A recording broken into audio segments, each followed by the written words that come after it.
नमस्कार विद्यार्थी मित्रांनो, थेंब आज हा पाण्याचा या कवितेत पुन्हा एकदा तुमचे स्वागत। आज आपण बालभारती पाठ्यपुस्तकातील धडा क्रमांक 17 या पाठाचा स्वाध्याय अभ्यासणार आहोत। या पाठाचा हा सेशन क्रमांक 3 आहे आणि ह्यामध्ये आपण कवितेच्या खाली दिलेला संपूर्ण स्वाध्याय अभ्यासणार आहोत। चला तर आपण सुरुवात करूया। प्रश्न क्रमांक 1, कवयित्रीने असे का म्हटले असावे ते तुमच्या शब्दात लिहा।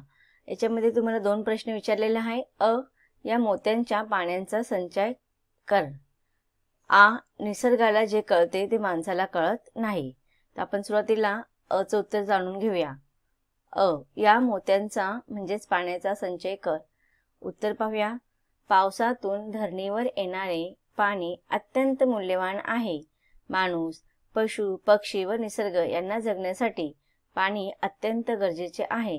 म्हणून आभाळातून बरसणाऱ्या या मोतीरूपी थेंबांचा संग्रह कर असे कवयित्रीने म्हटले आहे। पुढचा प्रश्न आहे आ, निसर्गाला जे कळते ते माणसाला कळत नाही। उत्तर, माणूस सोन्या नाण्यांचा संचय करतो आणि बहुमूल पाणी मात्र वाया दवडतो। सोन्याच्या घोटाने तहान शमत नाही। निसर्ग पाणी मातीमध्ये साठवतो व त्यातून मोत्यासारखे पीक येते। म्हणून निसर्गाला जे कळते ते माणसाला कळत नाही असे कवयित्रीने म्हटलेले आहे। प्रश्न क्रमांक 2, खाली दिलेल्या अर्थांच्या ओळी कवितेतून शोधून लिहा। तिथे तुम्हाला प्रश्न आहेत आणि खाली ते प्रश्न आणि उत्तर दोन्ही पण एकत्र दिलेले आहेत। तर आपण पाहूया प्रश्न अ, आकाशातून पडणाऱ्या पावसाच्या थेंबांनी धान्य पिकते।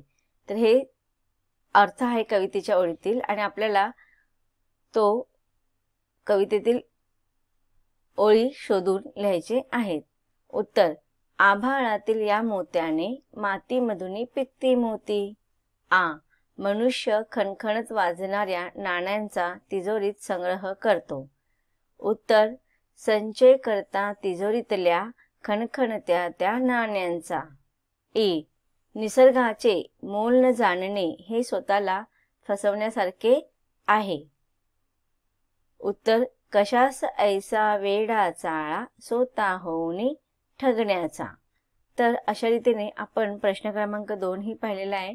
आता पुढचा प्रश्न आहे प्रश्न क्रमांक 3, संकल्पना स्पष्ट करा। याच्यामध्ये तुम्हाला 4 संकल्पना विचारायच्या आहे। आपल्याला ते स्पष्ट करून त्याचा अर्थ समजून लिहायचा आहे।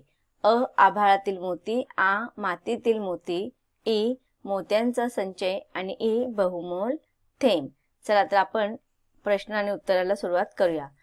अ, आभाळातील मोती। उत्तर, आभाळातून टपटपणाऱ्या पावसाच्या थेंबांना मोती असे म्हटले आहे। पावसाचे थेंब मानवी जीवनासाठी मोत्याइतके बहुमोल आहेत। आ, मातीतील मोती। उत्तर, पावसामुळे शेतात धान्य पिकते, त्यामुळे माणसाची भूक भागते। पिकाच्या या दाण्यांना मातीमधले मोती असे म्हटले आहे। पुढचा आहे ई, मोत्यांचा संचय। उत्तर, पावसाच्या थेंबांना मोती म्हटले आहे।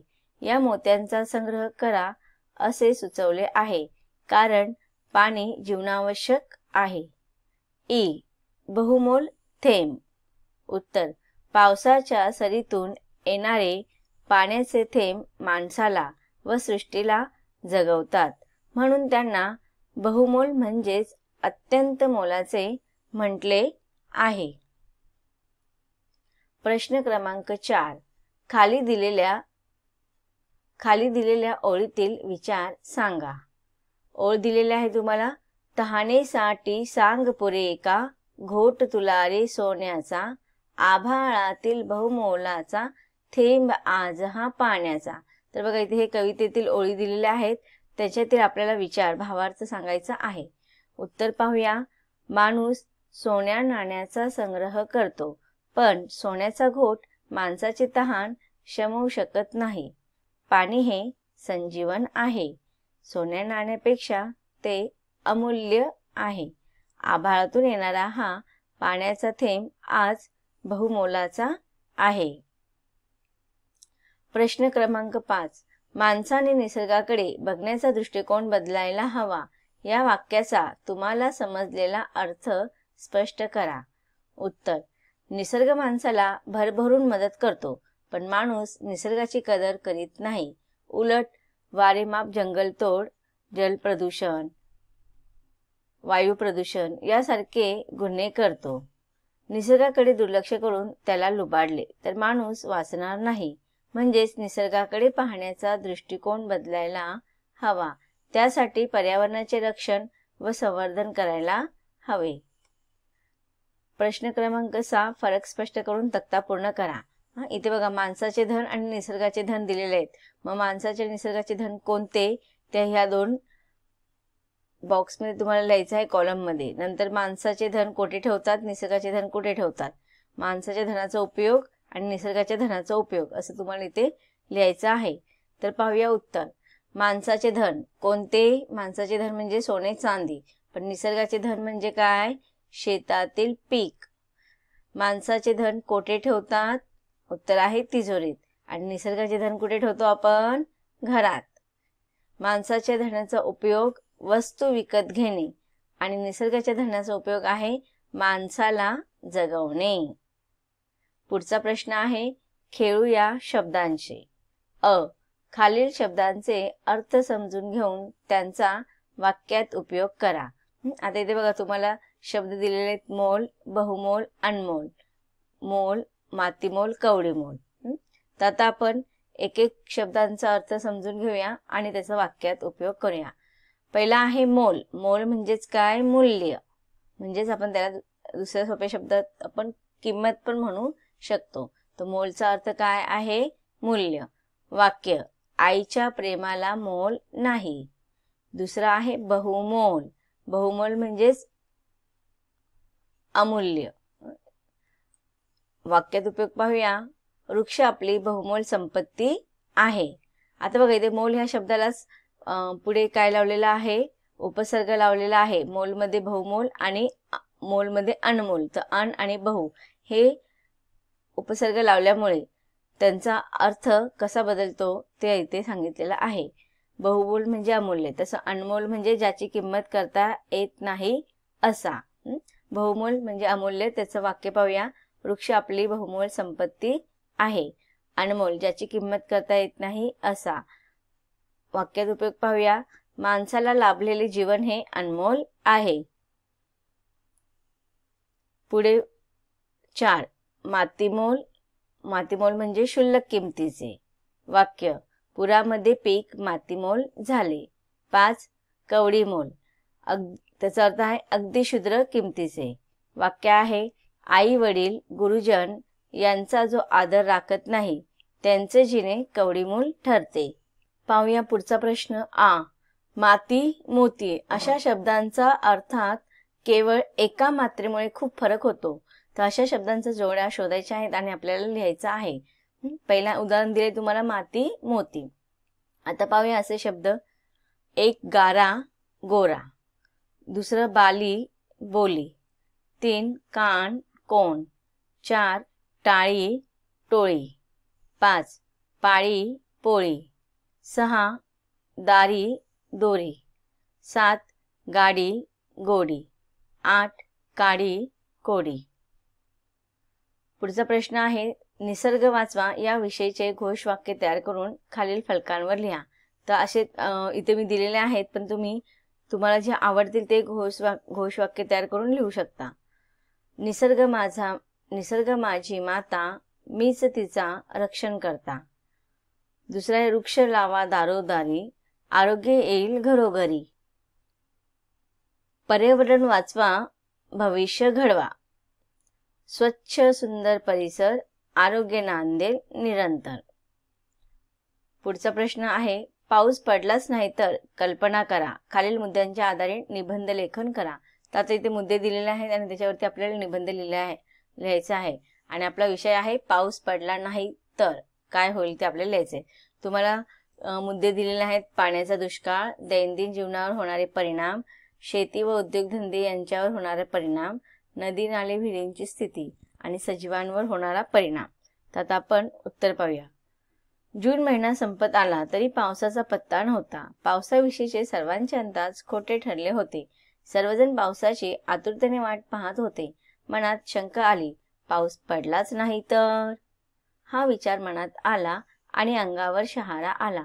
खरंच पाऊस पडलाच नाही तर माणसाचे खूप हाल होतील. पावसावरच माणसाचे जीवन अवलंबून आहे. तहान भागवायला पाणी पाहिजे, स्नानासाठी म्हणजे आंघोळीसाठी, वैयक्तिक स्वच्छतेसाठी पाणी पाहिजे, शेतीसाठी पाणी पाहिजे. पाऊस पडला नाही तर शेते कशी फुलणार, धान्य कसे पिकणार? पाऊस पडला नाही तर आपली भूक भागणार नाही, आपली तहान भागणार नाही. पाऊस पडला नाही तर नदी नाले कोरडे पडतील, विहिरी आटून जातील, झाडे सुकून जातील, सर्वत्र रोगराई पसरेल, जमिनीला भेगा पडतील, सगळीकडे वाळवंट निर्माण होईल, सारी सजीवसृष्टी संकटात येईल. पाऊस पडला नाही तर पहिल्या पावसात येणारा मातीचा सुगंध येणार नाही, इंद्रधनुष्य दिसणार नाही, हिरवेगार रान दिसणार नाही. पाऊस नसेल तर डोंगरावर कोसळणारे धबधबे नसतील, सुसाट वाहणारी नदी नसेल, जीवनातील सारे चैतन्य हरवून जाईल. छे छे, पाऊस पडला नाही तर ही कल्पना देखील करवत नाही. हा विचार मनात आला आणि वातावरण काळोखून आले. पाऊस पडायला सुरुवात झाली. पुढचा प्रश्न आहे, पाणी कसे तयार होते? जमिनीवरील पाण्याची वाफ होते, ती आकाशात उंच उंच जाते. नंतर वाफेचे ढग तयार होतात. हे ढग थंड हवेच्या संपर्कात येतात आणि पावसाच्या रूपात जमिनीवर पडतात. अशा प्रकारे पाणी तयार होते. वैज्ञानिक भाषेत सांगायचे झाले तर ऑक्सिजन व हायड्रोजन यांच्यापासून पाणी तयार होते. पुढचा प्रश्न आहे, पाणी कोठे साठवले जाते? उत्तर आहे, पाणी नद्या, विहिरी, तलाव, बंधारे यामध्ये साठवले जाते. पुढचा प्रश्न आहे, पाण्याचा वापर कशासाठी होतो?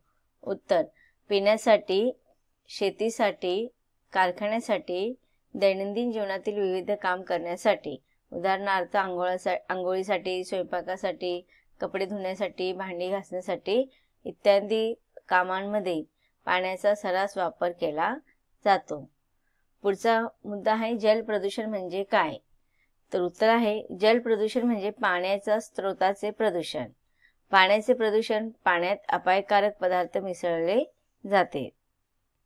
जल प्रदूषणाची कारणे कोणती? कारखान्यातील दूषित पाणी नद्यातील पाण्यात मिसळले जाते.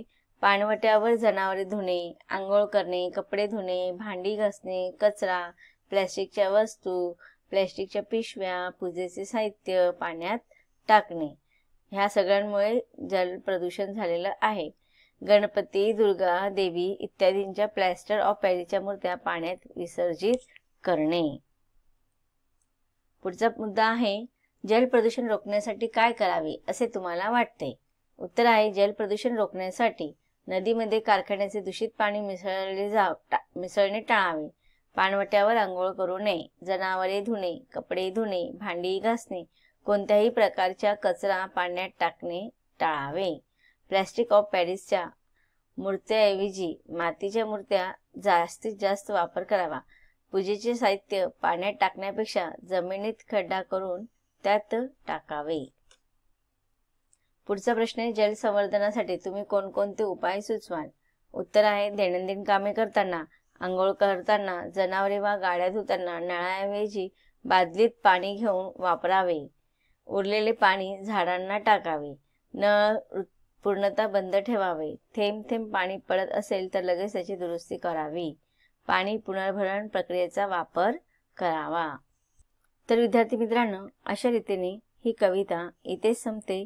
कवितेचा स्वाध्याय आणि कवितेचा भावार्थ आपण वेगवेगळ्या 3 भागामध्ये त्याचा अभ्यास केलेला आहे. कविता इथे संपत आहे. धन्यवाद.